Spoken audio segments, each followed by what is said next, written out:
Hey everybody, I hope you are doing well. I want to take a few minutes to talk to the married couples during today's devotional.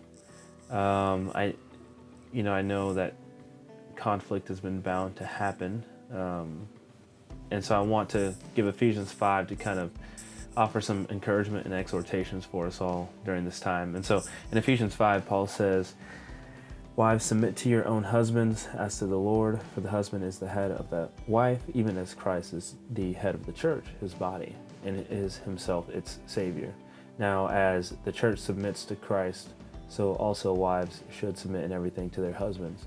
Husbands, love your wives as Christ loved the church and gave himself up for her, that he might sanctify her, having cleansed her by the washing of water with the word, so that he might present the church to himself in splendor, without spot or wrinkle or any such thing, that she might be holy without blemish."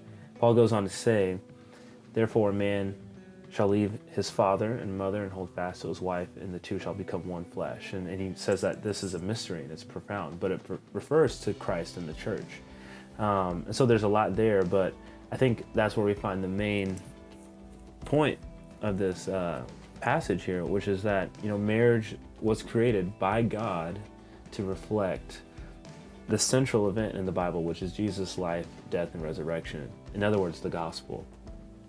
And so it's in that framework that we should relate to one another in marriage.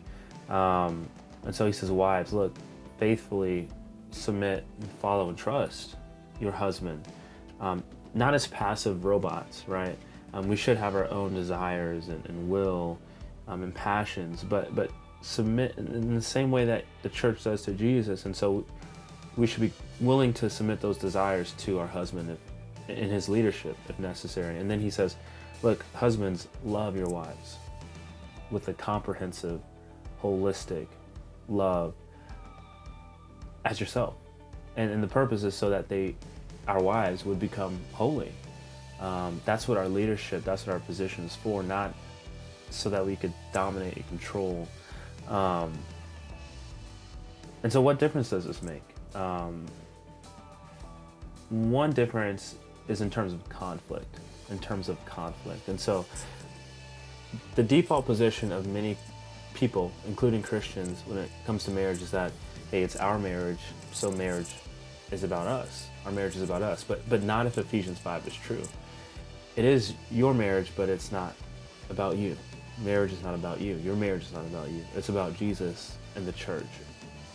And displaying that to people. And so the degree to which we believe that and live that out is, I think, the degree to which we have healthy conflict and conflict resolution.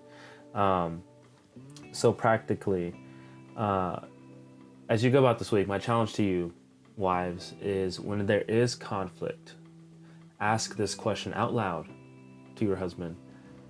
How can I be more like the church?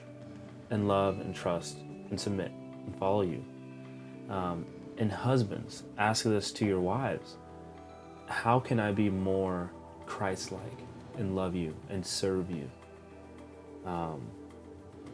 So once the facts have been discussed, seriously ask this question out loud and watch and see how it changes the trajectory of the conversation. Gets it off of yourself.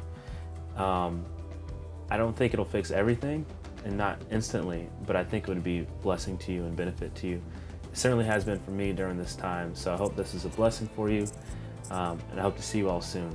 God bless.